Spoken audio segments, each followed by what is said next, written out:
50 clásicos de la psicología, capítulo 47, B.F. Skinner. Una de las figuras más polémicas en la historia de la psicología, Skinner fue famoso por ver a los seres humanos como seres no diferentes de los animales. Siendo todavía un joven estudiante de psicología, se rebeló contra la que consideraba la idea romántica de que la acción humana era el resultado de emociones, pensamientos e impulsos internos, la psique. Más bien, como insinuaba la obra de Pavlov, los humanos deberían ser analizados como animales que interactúan con su entorno. Ahora bien, en la teoría de la conducta operante, Skinner fue más allá de Pavlov. Los humanos no eran simplemente máquinas reflexivas, afirmaba, sino que también cambiaban su acción según las consecuencias de su conducta. Esta distinción filosófica permitía la increíble variedad de las diferencias humanas, mientras que permitía la adhesión a la línea conductista de que los humanos eran básicamente criaturas de su entorno. Skinner se convirtió en el representante más famoso del conductismo, en parte porque era un brillante experimentador. Las palomas fueron para Skinner lo que los perros eran para Pavlov, pero también porque sabía escribir bien. Su combinación de habilidades técnicas y un deseo de ver el marco filosófico general era extraordinaria, lo que dio como resultado la estima por parte de sus colegas y la producción de libros que fueron éxitos de ventas e hicieron pensar a la gente. ¿Una tecnología de la conducta? Más allá de la libertad y la dignidad, se escribió en un momento en el que los temas como la superpoblación y la guerra nuclear parecían una terrible amenaza. La propia supervivencia de la especie humana parecía estar en juego. ¿Qué podía hacerse? Aunque Skinner observaba que era natural intentar resolver los problemas del mundo mediante avances en tecnología o ciencia, afirmaba que las verdaderas soluciones solo podrían surgir cuando cambiase la conducta de las personas. Tener anticonceptivos no era garantía de que la gente los usase. El acceso a técnicas agrícolas más avanzadas no aseguraba su aplicación.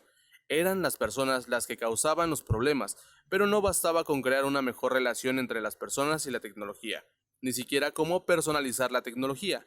Más bien, lo que se necesitaba era una tecnología de la conducta. Skinner señalaba lo poco que la psicología había avanzado en comparación con la física y la biología. En la Grecia antigua, la comprensión que la gente tenía de lo que les hacía ser como eran era tan buena como su comprensión de que cómo funcionaba el universo. Pero actualmente, mientras que el conocimiento de las ciencias duras ha avanzado a pasos agigantados, la comprensión de nosotros mismos no es mucho mayor. Crear una nueva psicología. Skinner creía que la ciencia de la psicología buscaba las causas de la conducta en el lugar erróneo, y por tanto estaba fundamentalmente equivocada. Ya no creemos que la gente esté poseída por demonios, señalaba, pero la psicología se basa todavía en la concepción de que nuestra conducta está determinada por agentes internos. En la psicología freudiana, por ejemplo, las acciones del cuerpo humano están dirigidas por interacción no de uno, sino de tres factores internos de ese tipo: el ello, el yo y el superego. El alquimista medieval atribuía a cada persona una esencia mística que configuraba la conducta, y actualmente creemos en algo llamado naturaleza humana, que según dicen, nos mueve.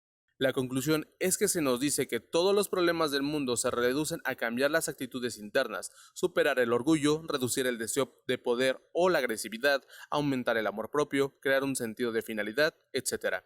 Sin embargo, para Skinner, todas esas concepciones del ser humano eran precientíficas. La física y la biología hace tiempo que abandonaron la idea de que los objetos o los animales estaban guiados por un propósito interno. Sin embargo, todavía decimos que un sentimiento no físico causa un acto físico de agresión.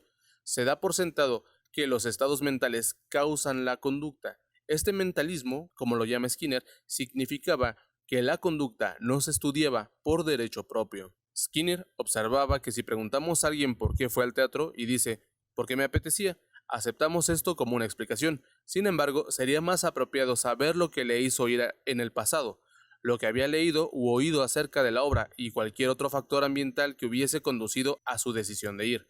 Pensamos en las personas como centros de los que emana la conducta, cuando es más apropiado verlas como el resultado final de la influencia del mundo sobre ellas y de sus reacciones al mundo. No necesitamos conocer el pasado mental de una persona, sus sentimientos, su personalidad, sus planes o sus proyectos, para estudiar la conducta. Para saber por qué las personas actúan como lo hacen, sugeriría Skinner, lo único que necesitamos saber es qué circunstancias provocaban que actuasen de cierto modo. Nuestros ambientes circundantes no son simplemente el escenario de nuestras acciones libremente deseadas, sino que nos configuran y hacen que seamos como somos. Cambiamos el curso de nuestras acciones según lo que aprendimos que es bueno para nosotros. nuestra supervivencia, o no tan bueno.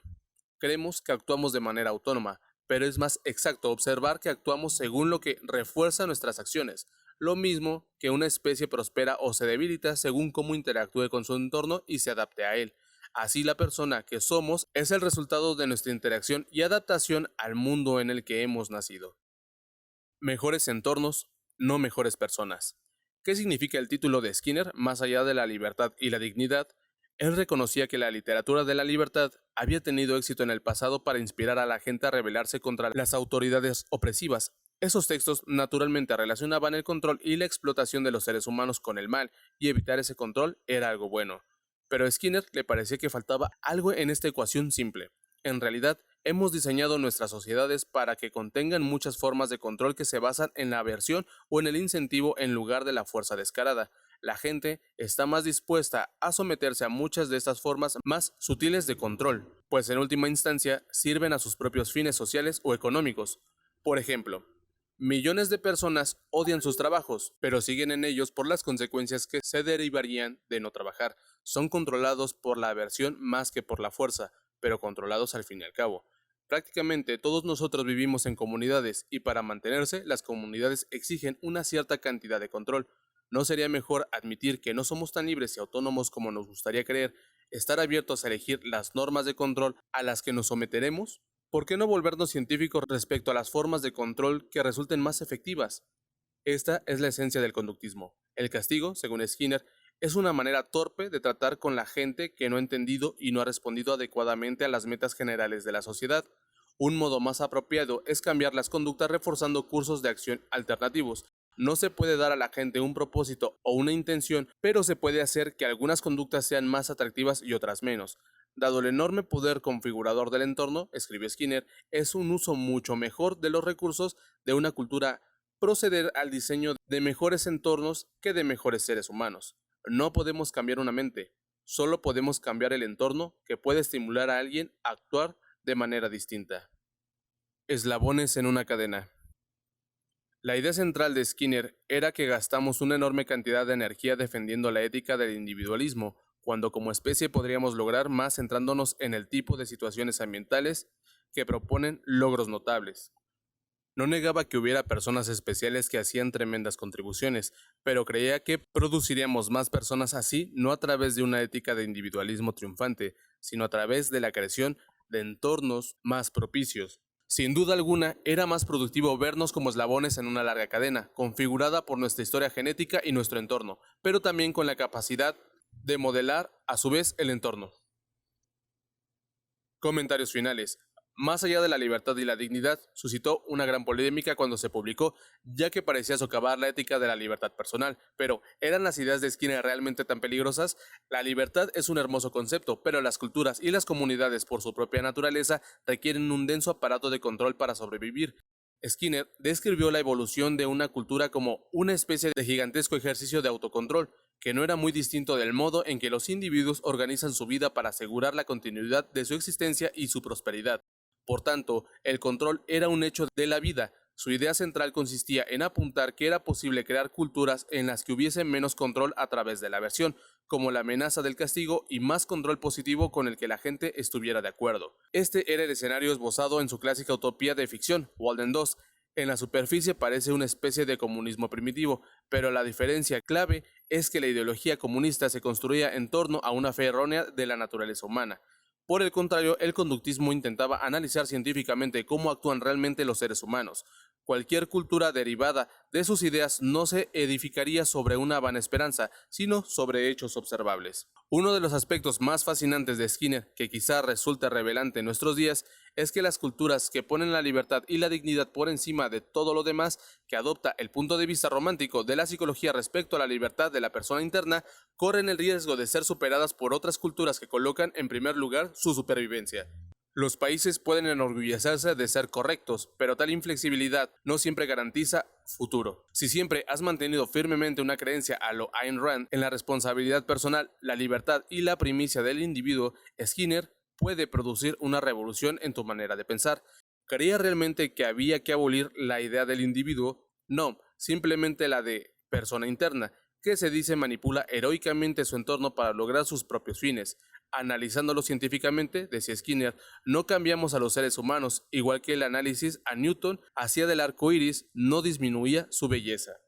Aunque Skinner ha dejado de estar de moda, tuvo una enorme influencia en una gran variedad de campos. Con el tiempo, la concepción popular de él como el hombre frío de laboratorio bien pudiera cambiar para reflejar la realidad de alguien que sabía que había demasiado en juego como para jugar con ideologías e ideas románticas de la humanidad.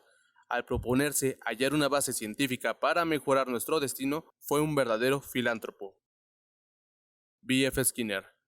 Burroughs Frederick Fred Skinner nació en 1904 en Susquehanna, una pequeña ciudad ferroviaria en Pensilvania, Estados Unidos. Su padre era abogado y su madre ama de casa. Skinner estudió en la Facultad Hamilton de Nueva York, obteniendo una licenciatura en filología inglesa y soñaba con convertirse en escritor. Durante un tiempo llevó una vida bohemia en Greenwich Village, en Nueva York, pero sin gran éxito con su poesía y sus cuentos breves.